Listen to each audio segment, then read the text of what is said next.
नमस्कार, मैं हूं दीपाली राणा। आप देख रहे हैं योर मनी, पर्सनल फाइनेंस से जुड़ा हमारा स्पेशल शो जो हर रोज हम लाते हैं ताकि आपकी हेल्प कर सके बेहतर फाइनेंशियल प्लानिंग में। अगर आपने इन्वेस्टमेंट्स की शुरुआत कर दी है या शुरुआत करना चाहते हैं, कैसे करें, कैसे पोर्टफोलियो अपना डिफाइन करें, ये सब बातें बताने में, समझाने में योर मनी आपकी मदद करता है। कैसे पार्टिसिपेट कर सकते हैं इस मेथड के जरिए जो आपकी स्क्रीन पर है। 7045220000 हमारा व्हाट्सएप नंबर है। yourmoney@nw18.com ईमेल आईडी है। फेसबुक, ट्विटर पर जाइए CNBC आवाज के और हैशटैग आस्क आवाज योर मनी लिखकर अपने सवाल भेज दीजिए। और इन दोनों ही सोशल मीडिया प्लेटफॉर्म्स के थ्रू ये शो लाइव भी आप देख सकते हैं। हमारे साथ हैं आज वाइज इन्वेस्ट के CEO हेमंत रुस्तगी। हेमंत जी नमस्कार, स्वागत है आपका। और क्वेरीज लेने से पहले आज बात करेंगे म्यूचुअल फंड रेटिंग्स की कि म्यूचुअल फंड रेटिंग्स होती क्या है, कैसे दी जाती है, कौन इन रेटिंग्स को अलॉट करता है, और दूसरा सबसे बड़ा पहलू ये कि अगर आप कोई म्यूचुअल फंड ऑप्ट कर रहे हैं उसकी रेटिंग देखकर इन्वेस्ट करना कितना जरूरी है, बताइए। दीपाली, अगर मैं बिल्कुल आसान भाषा में बताऊं तो जब हम म्यूचुअल फंड रेटिंग की बात करते हैं तो एक तरीके से वो आपको बताता है कि एक पर्टिकुलर फंड की परफॉर्मेंस कैसी रही है, अच्छी रही है, मीडियोकर है या खराब है। लेकिन सच्चाई ये है कि जब म्यूचुअल फंड स्कीम को कभी रेट किया जाता है तो परफॉर्मेंस के अलावा और भी पैरामीटर्स है जिनको देखा जाता है।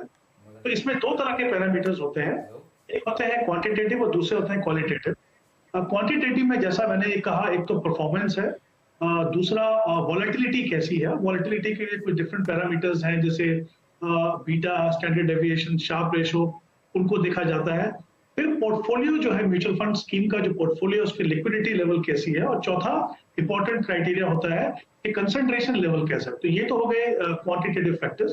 फिर होते हैं क्वालिटेटिव फैक्टर्स, जहाँ पे एक तरीके से हम कह सकते हैं कि फंड की पेडिग्री को देखा जाता है, फंड मैनेजर के ट्रैक और साथ ही ये भी देखा जाता है कि प्रोसेस है वो कैसा है। इन सब पैरामीटर्स की वेटेज के बाद जो फाइनल रेटिंग आती है उसको हम म्यूचुअल फंड की रेटिंग कहते हैं। अब ये जो रेटिंग है एजेंसीज, जो बड़ी मेजर रेटिंग एजेंसी जो फंड को रेट करती है वो है क्रिसिल और इक्रा, और साथ में मॉर्निंग स्टार और वैल्यू रिसर्च। उसके अलावा ऐसे पोर्टल्स भी हैं जिनका अपना प्रोप्राइटरी मॉडल है जिसके हिसाब से वो म्यूचुअल फंड की रेटिंग करती है। तो ऑब्वियसली जैसा मैंने कहा कि ये इन पैरामीटर्स के हिसाब से वो आपको बताते हैं, और उसमें दो तरह की रेटिंग या रैंकिंग होती है। कुछ जो रेटिंग एजेंसीज हैं वो स्टार सिस्टम फॉलो करती हैं, यानी 1 to 5 स्टार। 5 स्टार फंड्स वो हैं जो बेस्ट परफॉर्मिंग फंड है, 1 स्टार वो है जो वर्स्ट परफॉर्मिंग फंड है। कई जगह पे उनकी रैंकिंग होती है 1 to 5, 1 बेस्ट परफॉर्मिंग फंड और 5 जो है वर्स्ट परफॉर्मिंग फंड। तो इस तरीके से इनकी जो रेटिंग या रैंकिंग की जाती है। इंपॉर्टेंट चीज ये है कि जितने भी पैरामीटर, स्पेशली जो मैंने आपको क्वांटिटेटिव बताए, वो हिस्टोरिकल डेटा पे काम करते हैं। यानी जो रेटिंग आपके सामने आती है वो होती है हिस्टोरिकल डेटा। पर सच्चाई ये है कि जब आप किसी स्कीम में डिसाइड करते हो इन्वेस्ट करने के लिए तो आप खाली सिर्फ हिस्टोरिकल डेटा नहीं देखते, आप ये भी देखना चाहते हो कि आगे जाके उनका पोटेंशियल कैसा है। यानी अगर किसी इक्विटी फंड की बात कर रहे हैं तो उनका सेक्टर एलोकेशन कैसा है, उनका सेगमेंट वाइज एलोकेशन कैसा है, फंड मैनेजर की कॉल इन द पास्ट कैसी रही है डिफरेंट मार्केट सिनेरियो में, और डिफरेंट पैरामीटर्स हैं जिनको आपको देके सेलेक्ट करना है। तो जैसा आपने मुझे पूछा कि मैं कहूंगा कि जहां तक फंड की रेटिंग का सवाल है, वो एक तरीके से एलिमिनेशन प्रोसेस आपको मदद करता है। यानी एक जो कहते हैं ना फर्स्ट सकता है, अगर आप किसी कैटेगरी के फंड को देख रहे हैं तो आप ये देख सकते हैं कि कौन से फंड को उन्हें एलिमिनेट करना है। ऑब्वियसली जो मीडियोकर फंड है, जो पुअरली परफॉर्मिंग फंड है, उनको छोड़ के फिर आप अपने फंड्स को चुनेंगे। पर जैसा मैंने कहा, वो अकेला पैरामीटर नहीं, वो शुरुआत हो सकती है, उसके अलावा और भी फैक्टर्स जिनको आप देखें। ओके, चलिए, तो काफी सारी बातें आपको बताई गई हैं म्यूचुअल फंड रेटिंग से जुड़ी हुई, और क्या रिलेवेंस है इन रेटिंग्स की, कौन कौन रेटिंग्स ये देता है, आपके इन्वेस्टमेंट डिसीजन के लिए कितना इंपॉर्टेंट है, वो सब बातें हेमंत जी ने यहाँ पर समझाई। लेकिन चलिए अब बिना देरी के क्वेश्चंस को करते हैं शामिल। विजय कुमार पंचोली सूरत से हमारे साथ कनेक्टेड हैं अपना सवाल पूछने के लिए। विजय जी नमस्कार, पूछिए क्या सवाल है आपका। मैंने आपको मेरा पोर्टफोलियो भेजा हुआ है। मेरा फंड की वैल्यू अभी 14.33 लाख है और 5 फंड है। ABSL का फ्रंट एंड इक्विटी, HDFC का mid cap fund, Kotak flexi cap, और 2 फंड अलग है, बराबर है। मैं 4 साल से इन्वेस्ट कर रहा हूँ और मैं PPF में भी हर साल 1.5 लाख इन्वेस्ट कर रहा हूँ, बराबर है। तो मुझे दोनों मिला के मेरे एज ऑफ 60 में मुझे कितना मैं एक्यूमुलेट कर सकूंगा, और मैं हर साल 5-5 हज़ार रुपया मैं एड ऑन कर सकता हूँ हर SIP में। ओके, तो फिलहाल इनकी इनकम 1 लाख के आसपास है, 20,000 की एसआईपी कर रहे हैं, 14 लाख की पोर्टफोलियो की वैल्यू है, 6 इयर्स का होराइजन है, जो कि 1 करोड़ का टारगेट लेके चल रहे हैं। अब सवाल इनका क्लियर है कि लक्ष्य के लिए कितनी एसआईपी बढ़ानी होगी, सालाना एसआईपी अगर ये 5,000 की भी स्टेप अप एसआईपी करते हैं या जो कर रहे हैं वो कितना बेहतर रहेगा। पोर्टफोलियो इनका क्विकली एक बार मैं मेंशन कर दूं तो Aditya Birla frontline equity, HDFC mid cap opportunities, SBI focused equity, ICC pru value discovery और कोटक फ्लेक्सी कैप, इन सभी में ये 4-4 हजार रुपए डाल रहे हैं। टोटल 5 फंड्स हैं। पीपीएफ में भी इनकी मंथली इन्वेस्टमेंट है 12,500 की और 14.5 लाख का कॉर्पस वहां है। क्या सजेशन इनकी पोर्टफोलियो पर? देखिए दीपाली, जैसा उन्होंने कहा कि इनका जो टाइम होराइजन है यहाँ से 6 साल का समय इनके पास और इनका टारगेट है 1 करोड़ रुपए का। तो अगर मैं इनकी करंट इन्वेस्टमेंट देखूं, जैसा आपने बताया कि 20,000 रुपए की इनकी एसआईपी है, 12,500 हर महीने वो पीपीएफ में डाल रहे हैं और उसके साथ में अगर ये कंसीडर करूं एक म्यूचुअल फंड में जो उनका करंट पोर्टफोलियो वो 14.33 लाख का है और जो पीपीएफ में है वो है 14.5 लाख। इन सभी को अगर मैं कंसीडर करता हूं तो 6 साल अगर ये अपना इन्वेस्टमेंट प्रोसेस कंटिन्यू करें तो इनके टारगेट पूरा करने में मुझे लगता नहीं कोई प्रॉब्लम इनको आएगी। वो डेफिनेटली 1 करोड़ का टारगेट पूरा कर पाएंगे। बट उसके अलावा कर रहे हैं तो जाहिर सी बात है कि वो उनके जो कॉर्पस बनेगा उसमें उनका कंट्रीब्यूशन ज्यादा रहेगा, तो उससे टारगेट से ज्यादा भी ये अपना कॉर्पस को बना पाएंगे। तो I think in terms of strategy, in terms of target मुझे लगता नहीं कि इनको कोई प्रॉब्लम होगी उसमें। जहां तक फंड्स का सवाल है, ब्रॉडली मैं कहूँगा फंड्स अच्छे हैं, बट एक ही चेंज मैं चाहूंगा, जैसे उन्होंने कहा कि एबीएसएल फ्रंटलाइन इक्विटी फंड है उनके पास, उसके इन कंपैरिजन टू दैट अगर वो पारंपरिक फ्लेक्सी कैप को देखें तो मुझे लगता है वो बेटर ऑप्शन है, क्योंकि एक तो वहां पे कुछ पैसा यूएस स्टॉक में इन्वेस्ट होता है तो एक थोड़ा इंटरनेशनल एक्सपोजर भी मिलेगा और फंड की थोड़ी बेटर। तो एक चेंज मैं रिकमेंड करूंगा उनको, बाकी चारों जो फंड है वो डेफिनेटली उसमें बने रह सकते। ओके, तो थोड़ा सा बदलाव आपको सजेस्ट किया गया है। आदित्य बिरला फ्रंटलाइन इक्विटी से निकल के आप पारंपरिक फ्लेक्सी कैप अपने पोर्टफोलियो में ऐड कर सकते हैं। बाकी आपके सब फंड सिलेक्शन अच्छा है और अगर आपकी सभी इन्वेस्टमेंट्स को मिलाकर देखें तो भी आपका पोर्टफोलियो सही है और आप 1 करोड़ का जो कॉर्पस है पीपीएफ इक्विटी इन्वेस्टमेंट से मिलाकर, मतलब म्यूचुअल फंड इन्वेस्टमेंट से मिलाकर अपना पूरा कर लेंगे।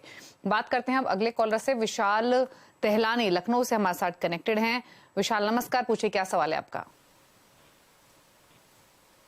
नमस्कार मैम, मेरे पास टोटल 12 फंड है, मेरी 41 मेरी एज है और मेरा कॉर्पस मैं चाहता हूँ कि तो 3 से 5 करोड़ का हो और मेरे टोटल इन्वेस्टमेंट जो है 46,500 रुपए पर मंथ की हैं, जिसमें आदित्य बिरला 50 इक्विटी 5,000 की एसआईपी है, एबीसीएल की मल्टी कैप फंड 3,000 का है, axis blue chip 4,000, axis mid cap 2,500 और ICCI business cycle 5,000, ICI multi cap 5,000, Kotak blue chip 2,000 और कोटक इमर्जिंग 5,000 और क्वांट स्मॉल कैप का है 5,000 का, एसबीआई आईटी फंड 3,000 का और एसबीआई कॉन्ट्रा 5,000 का और एसबीआई निफ्टी स्मॉल कैप 3,000 का। तो मैम मेरा ये कि क्या मेरे फंड सारे सही हैं और मुझे क्या अपने कॉर्पस के लिए और यस मैम, हाँ, तो ये क्या मुझे और इसमें कुछ एसआईपी ऐड करनी पड़ेंगी या कुछ मुझे बाइफर्केशन करना पड़ेगा? पूछ लेते हैं क्या सजेशन रहेगा। हेलो, तो पूरा सवाल इन्होंने ऑलरेडी क्लियरली बता दिया। 46,500 की एसआईपी चल रही है, 5 करोड़ का टारगेट है। क्या सजेशन रहेगा इनके लिए? देखिए दीपाली, इनके पोर्टफोलियो का एनालाइज करने से पहले देखते हैं कि इनकी जो इन्वेस्टमेंट कर रहे हैं उससे इनका टारगेट पूरा होगा कि नहीं। इनकी जो करंट इन्वेस्टमेंट है वो 46,500 है पर मंथ, शायद 15 साल का इनका टाइम होराइजन है। तो अगर ये इतना ही इन्वेस्टमेंट कंटिन्यू करते हैं तो करीब 2.3 करोड़ 2 करोड़ 30 लाख का कॉर्पस बना पाएंगे। अगर इनका टारगेट 5 करोड़ है जैसा इन्होंने कहा, तो उनकी जो टोटल एसआईपी अमाउंट है वो बढ़ के 1 लाख बनानी पड़ेगी इनको, यानी करीब 53,500 का शॉर्टफॉल है अभी इनके एसआईपी अमाउंट में। तो जाहिर सी बात है, समय है इनके पास लंबा। 2 तरीके से वो कर सकते हैं। एक तो जितना जल्दी हो सके कोशिश करें अपनी एसआईपी अमाउंट को बढ़ाएं। अगर वो पॉसिबल नहीं है तो फिर एक डिसिप्लिन तरीके से हर साल अगर वो 15-20% से अपनी एसआईपी बढ़ाएं तो उसके नजदीक तक पहुंच पाएंगे। आई थिंक ये तो हो गया इनका किस तरीके से अपना टारगेट पूरा करेंगे। अब 46,500 के लिए इनके पास 12 फंड है, तो मुझे लगता है डेफिनेटली इस पोर्टफोलियो में ओवर डाइवर्सिफिकेशन है। इनके पास 5 या 6 फंड होने चाहिए, उससे ज्यादा फंड की कोई जरूरत नहीं है। तो डेफिनेटली पोर्टफोलियो कंसोलिडेट कीजिए, उससे परफॉर्मेंस सुधरेगी। दूसरी बात, मॉनिटरिंग करने में आपको आसानी होगी। तो जो एग्जिस्टिंग फंड है उसमें 3 फंड मुझे लगता है ये रख सकते हैं। जैसे कोटक इमर्जिंग इक्विटी फंड है, वहां पे 8000 इन्वेस्ट कीजिए। एसबीआई कॉन्ट्रा है, वहां पे 8000 इन्वेस्ट कीजिए। और फिर जो क्वांट स्मॉल कैप है उसमें 6500 कीजिए। इसके अलावा 3 फंड मैं इनको रिकमेंड करूं जो अपने पोर्टफोलियो में ऐड कर सकते हैं।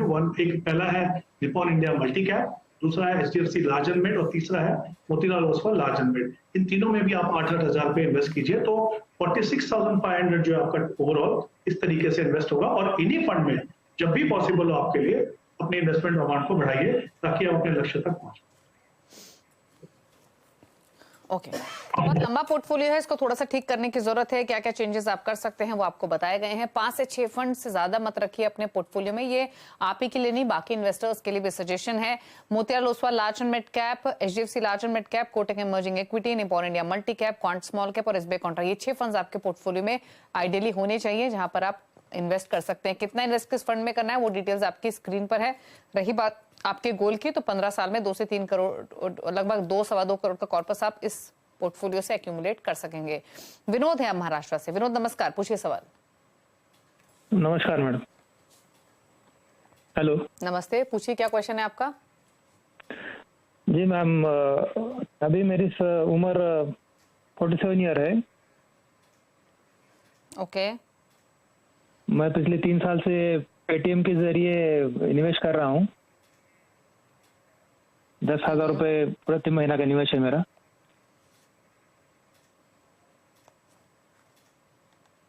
आवाज आ रही मेरी?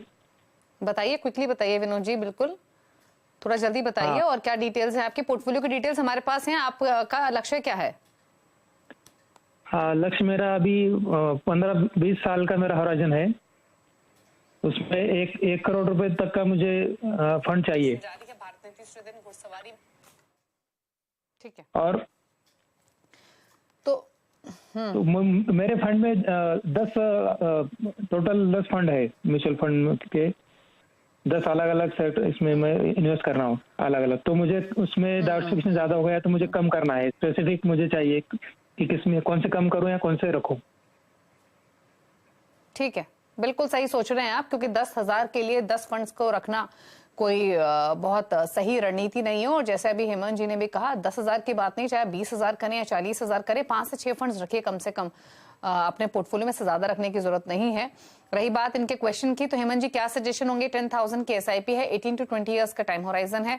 और फिलहाल PGIM India mid cap opportunities, Parag Parikh flexi cap, Canara Robeco blue chip, Kotak emerging equity, Mirae asset emerging blue chip, HDFC index, Nifty 50 plan, Axis small cap, SBI small cap, Axis mid cap, Axis blue chip. तो basically जो suggestion आप देते हैं वो ये समझ चुके हैं पहले ही, और इसीलिए कह रहे हैं कि 10 फंड्स नहीं चाहिए इनको पोर्टफोलियो में, कंसोलिडेट करना है पोर्टफोलियो। बताइए क्या सजेशंस इनके लिए? जी बिल्कुल ठीक है। आई थिंक उन्होंने सही पहचाना कि उनके पोर्टफोलियो में इशू ये है कि बहुत ज्यादा फंड है। 10,000 रुपए की इन्वेस्टमेंट कर रहे हैं एसआईपी से इक्विटी फंड में, क्योंकि इनका टाइम होराइजन 18 से 20 साल है, तो ऑब्वियसली वो सही स्ट्रेटेजी है और सही एसेट क्लास में वो इन्वेस्ट कर रहे हैं, उसमें कोई प्रॉब्लम नहीं है। सिर्फ पोर्टफोलियो को कंसोलिडेशन करने की जरूरत है।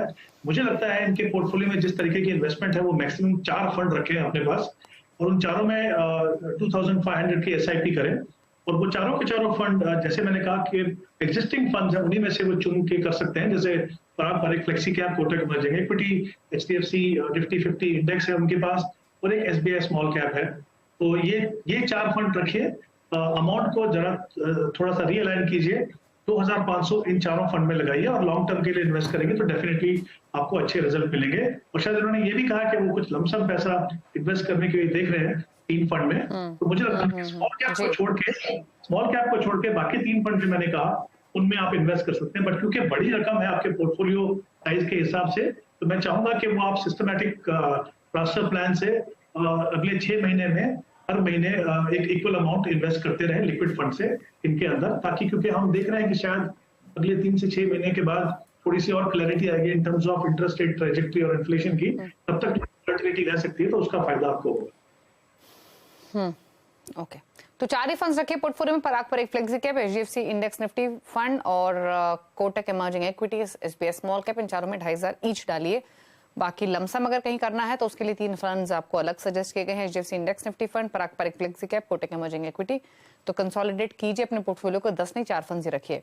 रुक रहे हैं ब्रेक के लिए, ब्रेक के उस पर कुछ और क्वेश्चंस को लेंगे। हेमंत जी बने हुए हैं हमारे साथ, जल्द वापस आते हैं। वाइज इन्वेस्ट के सीईओ हेमंत रुस्तगी हमारे साथ मौजूद हैं। बातचीत करते हैं कुछ और कॉलर्स से, और अगले कॉलर रोहित पटेल विजापुर गुजरात से हमारे साथ मौजूद हैं। रोहित, गुड इवनिंग, बताइए सवाल। Good evening ma'am. हेलो, बताइए क्या सवाल है आपका।